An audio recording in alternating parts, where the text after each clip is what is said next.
こんにちは、青22号です。青島の24分の1ランボルギーニウラカンペルフォルマンテを作っています。前回ボディ全体をペーパー書きしたので、今回はサーフェーサーを塗っていきます。サーフェーサーは塗るとその分塗膜の厚みが増えることになるので、できるだけ塗らない方がディテールなエッジをシャープに保つことができます。ですが今回はペーパー書きしたところの細かな傷を埋めるためにサーフェーサーを塗っておくことにします。サーフェーサーはこの後明るい色を塗る関係で黒ではなくグレーのものを使っています。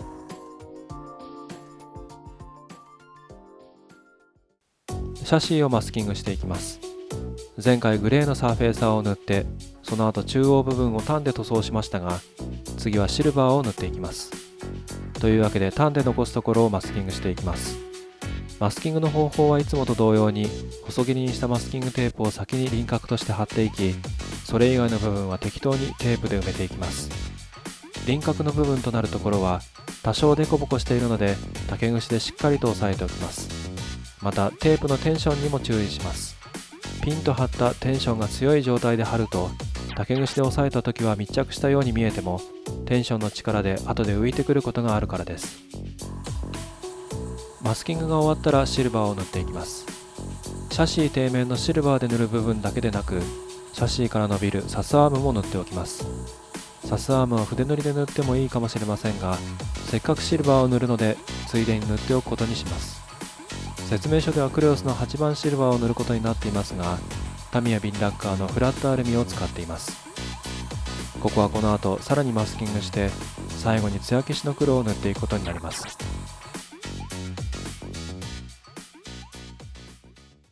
エンジンを組み立てていきます。このキットのエンジンは下の方まで全体が再現されています。最近発売されるキットはエンジンの再現が省略されることが多いので、とても頑張っているキットだと思います。しっかりと全体が再現されているだけあって、その分細かく塗り分けていくところがありますが、どのように塗っていくかを考えながら組み立てを進めていく必要があります。接着してから塗るのか、接着する前に塗るのか、場所によっては接着してから塗るよりも接着する前のバラバラの時の方が塗りやすいこともあります。といっても今回は特に特別な方法は思い浮かばなかったのですが、とりあえずエンジン本体とエキゾーストマニホールドを分けておきました。接着はすべてクレオスの流し込み接着剤 SP を使っています。場所によってはサーフェーサーを塗った面同士のところに流し込んだりすることになりますが、構わず使っています。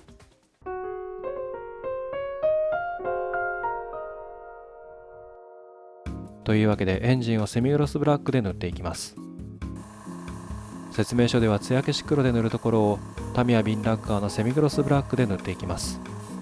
黒の部分を先に塗り、後でマスキングしてシルバーを塗っていきます。その他細々としたパーツも同時に塗っていきます。エアクリーナーボックスは説明書では艶消しの黒一色で塗って一部をシルバーで塗る程度ですが、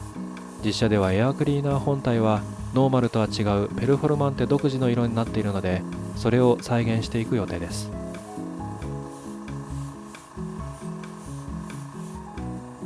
これらのパーツは艶消し黒で塗る指定のパーツではなく、主にシルバーで塗ったりすることになるパーツですが、セミグロスブラックを下地代わりにしてついでに塗っておくことにします。シルバーの下地は光沢の黒が理想ですが、グレーのサーフェーサーの上に直接塗るよりはマシだと思うので、その程度のあくまでもついでという感じで塗っています。ボディに塗ったサーフェーサーがしっかりと乾いたら白を塗っていきます。ボディの色は最終的にパールの入ったオレンジ色で仕上げる予定ですが、その下地として白を塗っていきます。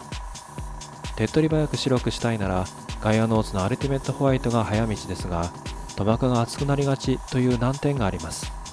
今回のこのキットのボディはドアノブのモールドがとても繊細なので、塗料によって埋まってしまうのを避けるために EX ホワイトを使っています。ドアノブのモールドは細くて少々浅めなので、本来は埋まらないように自分で彫り直しておくべきなのかもしれませんが、綺麗に彫り直すのは難しいだろうと思ったので、モールドはそのままにして塗膜をなるべく厚くしない方向で考えることにしました。バンパーやボディに取り付けるその他のパーツも同時に塗っています。今の段階ではボディとは別個にバラバラな状態で塗っていますが、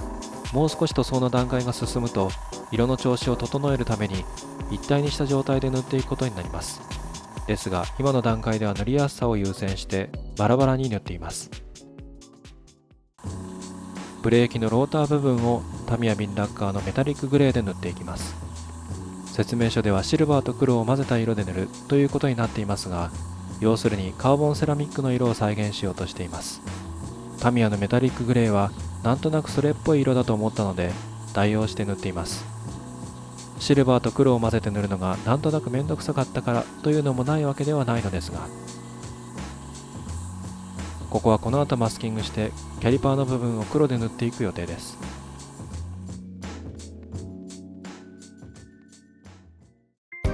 ご覧いただきありがとうございました。また次回お会いしましょう。青22号でした。